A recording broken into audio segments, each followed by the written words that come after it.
Hello, this is Ken Sisk and welcome back to Wood, Stone, and Steel. There are many ways you can cut a tree to produce timber. You can rift saw, you can flat saw, but quarter sawing is the best way to produce the most stable product. And it looks good.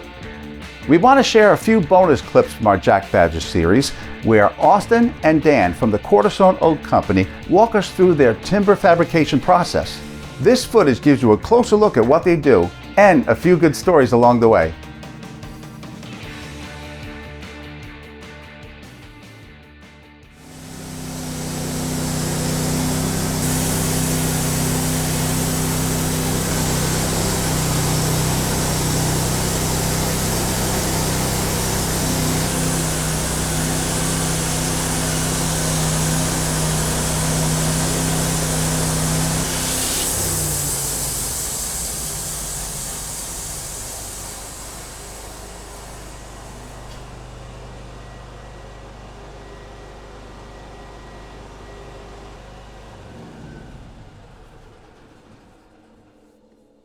So what we do once it's cut, we bring it onto a set of trestles and we brush all the dust off.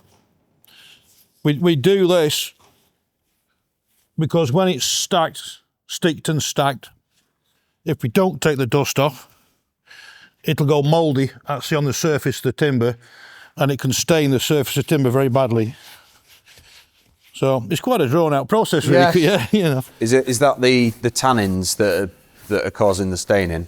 What it is, it's actual, if you look at the residue on here, because it's damp, actually fungus will set up growing in the dorst, and it just puts patches of stain. Yeah. Sometimes, more often than not, it'll come out when you're planing it, but sometimes it doesn't. Yeah. So it's just very important that you brush it off. I think maybe that's what we're experiencing sometimes from, obviously not from you guys, but from maybe other places when Can be, yeah. When there's this with a sticker on it, then you get the stain being forced through it. Quite often with the sticker marks is the season outside and they're letting weather blow in. Right. So what happens is the sticks are always a softwood. Yeah. And usually a white spruce. It doesn't, in itself won't stain, but when the weather drives in, it saturates the spruce and it's like a sponge. Yeah. So it keeps that contact point between the two boards wet. And again, it's exactly the same thing. Yeah. It's holding moisture, and then it'll hold fungal spores, which flourish in it. So that's that done. So now, after we cut the boards, now we have to put the boards somewhere. That's correct. Yeah. So now, where do you stack these boards? So initially we would stack them somewhere in an open space. And what we use is effectively sticks like this to separate the boards from one another. If you pan around the actual shed here, we've got loads of stacks of timber and each board is separated by a piece of stick like this. But this is oak as well? No, this is softwood. This is a whitewood spruce. Okay. So it's got nothing in it, no resin or anything that could form a stain that might damage the surface of the oak board. Well thought out even at that stage. Yeah, again, it's trial and error. I mean, people have been cutting and stacking timber for millennia, I suppose. So I've just learned this off what other people have told me and shown me. You know, we have used oak sticks before, but again, it's quite an expensive thing to produce. And unfortunately, I mean, this is about 4p. This. Oh, okay. But when you've got tens of thousands of them, it stacks up money. So if it was oak, like it'd be an enormous amount of money, and they do get damaged. Right. So you would stack the boards on this, and you'll show us where. Yeah, sure. So if we have a wander just down here a little bit, this stack here, this is what you call 27mm quarter sawn boards.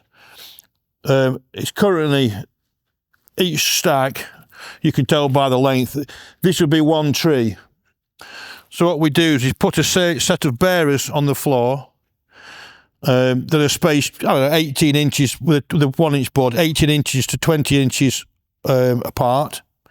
And then from that, we apply the sticks to the top of the bearers and then a row of boards.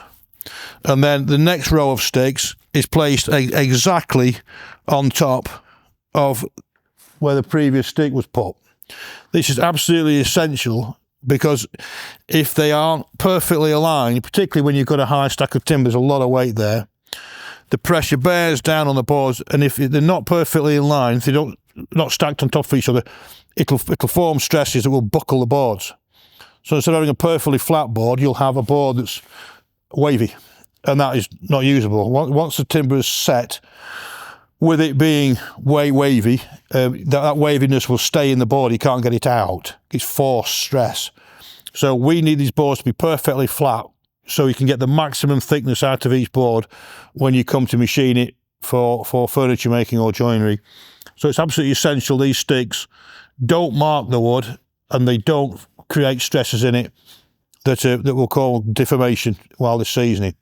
So we produce thousands of these, and they're only cheap, but it's the best timber, this whitewood spruce, for doing it.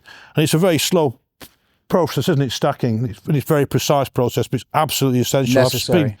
I've been to yards where they've been stacked badly and literally left out in the weather, so you end up with firewood, basically. 60% waste. There's no way to go on. Gosh. Yeah, it's not sustainable, and it's not good business either. So this is what we do. So this, as a rule, when you're drying English oak, we find that air drying, the longer you air dry it to full season, the more stable the timber is again. And it's, according to some of the carvers that we sell to, it's nicer to work with. It's not so biscuity crumbly as stuff that's quickly kiln dried. So an 1/8" 27mm thick board, that needs 2 years to air dry and be fully seasoned air dried. If you're going to kiln dry it, you could get away with probably air drying it for 12 months if it's a nice year, and then putting it into a kiln. Some people, if they've got really sophisticated kilns, they'll put it in with less amount of air drying. I don't know whether people do it straight from green, but I wouldn't recommend kiln drying straight from green because it puts more stress into the timber, taking the moisture out of it too quickly. What moisture content do you think it is by the time it's ready to go? 12%? 12% is a good. It depends on what you're doing, I suppose. If going into furniture, 10 to 12% is about a good mark to hit. If people have underfloor heating of really dry houses, then even lower than that. But we don't take it down to that. With air seasoning, if this is still fairly green, this particular stack. But with air seasoning this time of year, you'd expect if it was fully seasoned for the moisture content to be around 16%. Okay. But if you take those boards and put them in a dry environment, because the wood is seasoned, you can lose another 3 or 4%, which is just generally atmospheric moisture absorbed into the timber. You can lose that within a month or so. Yeah, I hear even that less. term seasoning. Yeah. But can you define for the viewers, like, what does seasoning mean? Seasoning means is a moisture drying out of the cells of the timber. So it's a residual moisture left after the cells have dried out and set. So we get to 16% air dry. Sometimes in a really hot summer, you can get it down to 12%, which is perfectly usable. But generally, there's ambient moisture content like there will be in this building. So even though the cells of the structure of the timber are dry, they've lost as much moisture as they're going to do from sap. Right. They will still absorb and lose atmospheric moisture depending on what's in the air. So quite a lot of people season timber outside under tins. So to stop the rain from driving through the top of the piles, they'll put corrugated tins over the top. And it's a good way to season. But as you can feel in here, like there's quite a good airflow, so they season well. Even the walls have airflow. They do, yeah. So this is perfect. I mean, it's not good for the cold where we are right now, but it's great for constant airflow. That's right, yeah. So it's essential that we have this constant airflow, otherwise the timber from green can go mouldy, and you don't want it going mouldy. But 16%, 2 years on a 1-inch board, as we call it, or a 27mm board, 1/8 thick, as it is. Will produce you an ambient moisture content of about 16%, but it will be seasoned. Right. The cells of the timber will be set. So it's slowly lost the water. So That's we have right, the excess water, we have the cell water, and the cell water is probably the only thing that it can hold on to, where the excess water is pretty much gone. The cellular structure of the timber sets once it's fully seasoned. All right, so now as far as I guess your inventory, I see all this here, but I think you have another facility where you store? We have another barn with timber in as well, yeah. Wow. And we used to stack a lot of stuff outside.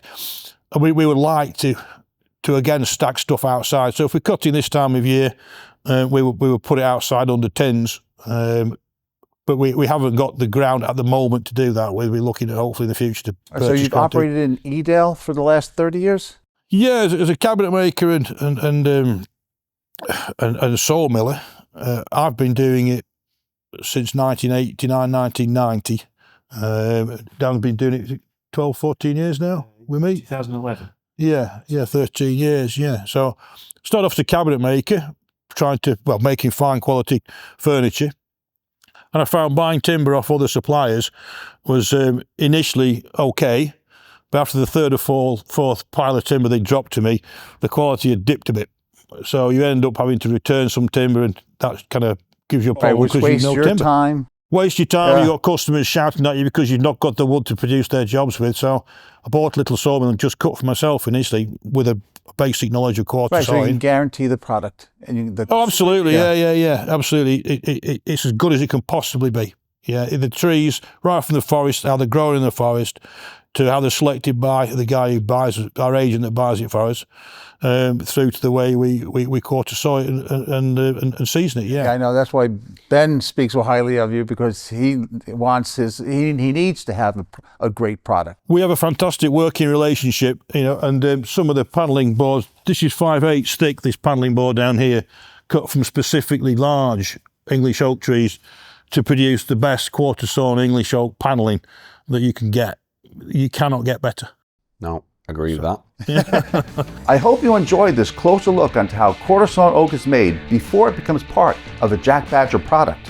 If you'd like to see the full story, you can check out our Jack Badger series right here. Or you can check out this other video right here. Either way, see you soon.